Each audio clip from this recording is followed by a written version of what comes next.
آزاد کشمیر میں انتخابی عمل کے بعد بلاول بھٹو کے دھواں بیانات جو نون لیگ کے متعلق ہیں وہ جاری ہیں۔ گزشتہ روز انہوں نے اپنے بیانات کے اندر ریاست کو بہت للکارا تھا، لیکن شاید بعد ازاں ان کو ریاست علی کی کال آئی ہوگی، اس نے بتایا ہوگا کہ ریاست کو نہیں نون لیگ کو بلانا ہے، تو انہوں نے رات کل 2 انٹرویوز کے اندر پھر وضاحت کی کہ میرا نون لیگ سے مراد تھی، ریاست سے مراد نہیں تھی۔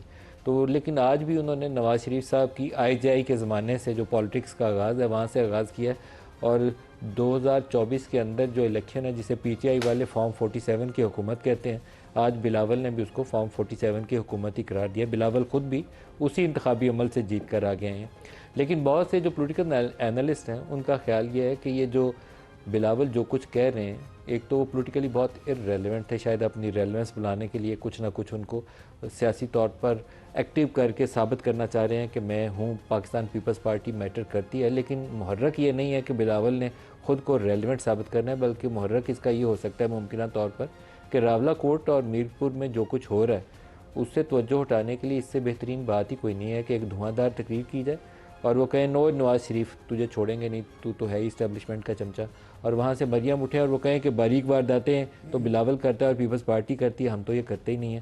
دونوں نے، نہ بلاول نے نہ مریم نے، کسی ایک نے بھی نہ اس رینجرز کے اہلکار کی شہادت کا تذکرہ کیا اور نہ ان پروٹیسٹرز کے جن کی نمبرز کے اوپر ڈسپیوٹ ہے، تنازع ہے۔ وہ تو دعویٰ کرتے ہیں کہ بہت سارے لوگ ہمارے مارے گئے، لیکن اگر ایک بھی مارا گیا تو مارا تو وہاں کا کشمیری گیا نا بھائی، تو اس کے اوپر بات کرنی کس کی ذمہ داری تھی؟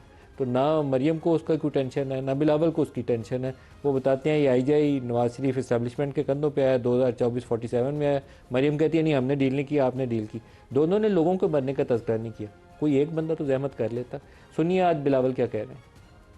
یہ داندلی کے پیداوار ہے، جب بھی وہ وزیر اعظم کے کرسی پہ بیٹھے ہیں، جب بھی وہ وزیر اعلیٰ کا دفتر سنبھالتے ہیں، وہ دھاندلی کی وجہ سے۔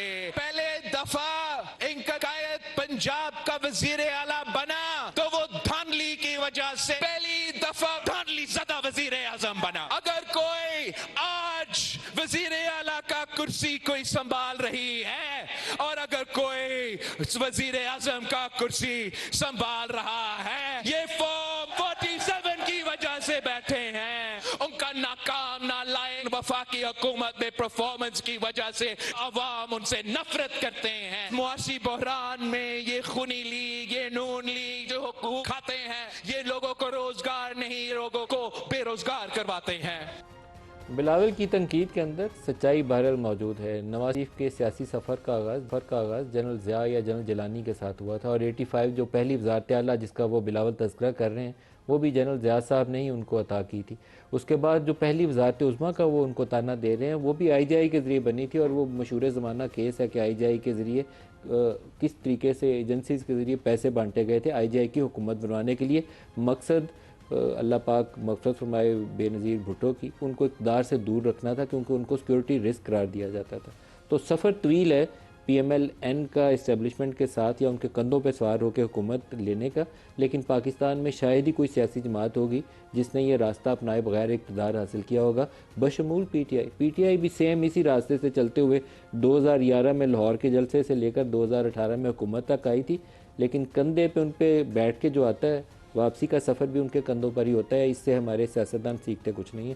خاصی تند و تیز قسم کے بیانات ہیں بلاول کے، تو محبت کی وجہ وہی ہے، ڈسٹریکشن ہے کریٹ کرنا راولہ کوٹ والے یا میرپور کے واقعات سے، یا واقعی کوئی صحیح جلال آ گیا کہ چھوڑیں گے نہیں نون لیگ کو؟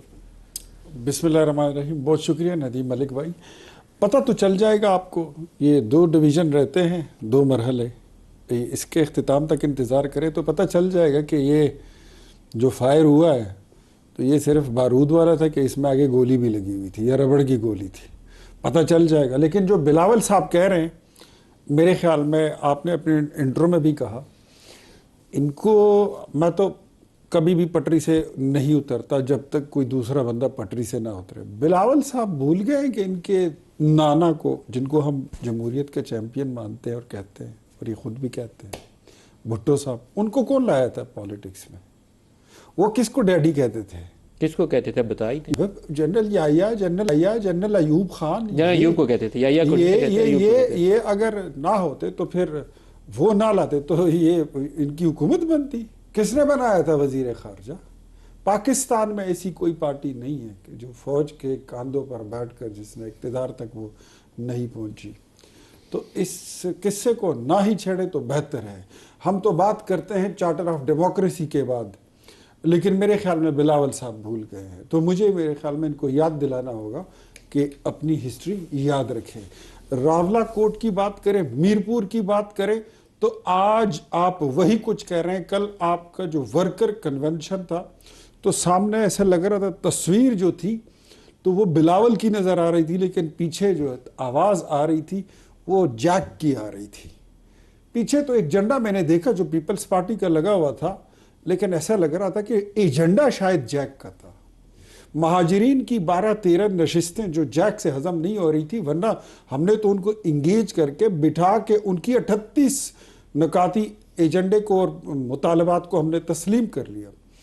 ایک چیز جو بظاہر پاکستان پیپلز پارٹی نہیں بولتی تھی، اور یہ لوگ کہتے تھے کہ نہیں مہاجرین کی نشستوں پر یہ خاموش ہو جاتے تھے، آج یہ وہی کچھ بول رہے ہیں جو جیک بول رہی ہے. کشمیر ایکشن کمیٹی مینز تو اب یہ سلسلہ میں تو اس کو اسی طرح دیکھ رہا ہوں کہ بلاول صاحب کی وہاں پر حکومت تھی، ان کے جو وزیر اعظم ہیں فیصل ممتاز راٹھور، انہوں نے وہاں کے جو جوائنٹ ایکشن کمیٹی کا دھرنا تھا، جو انتشار تھا، اس کو فیسیلیٹیٹ بھی کیا ہوگا، اس کو فنڈز بھی دیے ہوں گے، اور اس میں ان کی من مرضی بھی شامل تھی.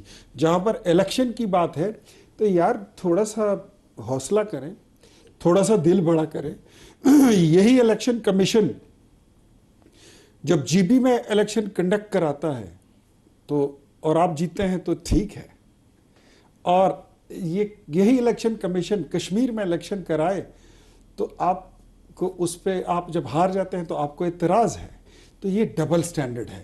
اور ساتھ میں یہ بھی ایڈ کر دوں کہ آپ کے امیدواروں کے گھر سے ہم نے پولنگ کا عملہ اور پولنگ کا میٹیریل الیکشن کی رات پہ ریکور کیا. ایک جملہ اور سن لیجئے. اگر آپ سمجھتے ہیں کہ چند بسیں، میں نہیں سمجھتا، بھٹو صاحب کی بڑی قربانی ہے، بھٹو خاندان کی بڑی قربانیاں ہیں، میں ان باتوں پہ نہیں آنا چاہتا تھا، لیکن یہاں پر بیٹھ کر ہم بھی کوئی پھر چھولے بیچنے نہیں آتے. ہماری بھی جماعت ہے اور ہم بھی اپنی قیادت کا دفاع کرنا جانتے ہیں. یہ اتنی بڑی پارٹی جو کہتے ہیں کہ ہم نے اپنے سر بھی کٹوا دیے، پھانسی بھی جھول گئے، یہ اتنی بڑی جماعت یہ 10 بسوں میں بہ گئی، ساری کی ساری اس میں آ گئی اور چلی گئی. گیلانی صاحب آپ سے اس کا جواب چاہوں گا، بلاول کی تنقید اور پی ایم ایل این کا جواب، آپ کیا کہتے ہیں؟ یہ لوگ لگا کے گئے. گیلانی صاحب دیکھیں، بسم اللہ الرحمن الرحیم. سب سے پہلے تو میں یہ کہنا چاہوں گا کہ آپ نا بہت ماضی میں چلے جاتے ہیں. آپ 1960s کی جب بات کرتے ہیں تو پاکستان میں اس ٹائم پر جمہوریت اور آئین تھا ہی کیا. اس سے پہلے جو الیکشن ہوتے تھے، جو ایک آئین تھا 56 کے اندر ایک کانسٹیٹیوئنٹ اسمبلی بنی ہے جو اس ٹائم پہ ایک عبوری آئین بنا گیا تھا، اس میں ووٹ کا حق کس کو دیا تھا؟ ووٹ کا حق صرف ٹیکس پیئر کے پاس تھا، جو اس ٹائم پہ جاگیردار تھا یا جس کے نام پہ زمین تھی، جو ٹھیکہ بیانہ دیتا تھا وہ ووٹ دے سکتا تھا. ڈرائنگ روم پالیٹکس ہوتی تھی. تو اس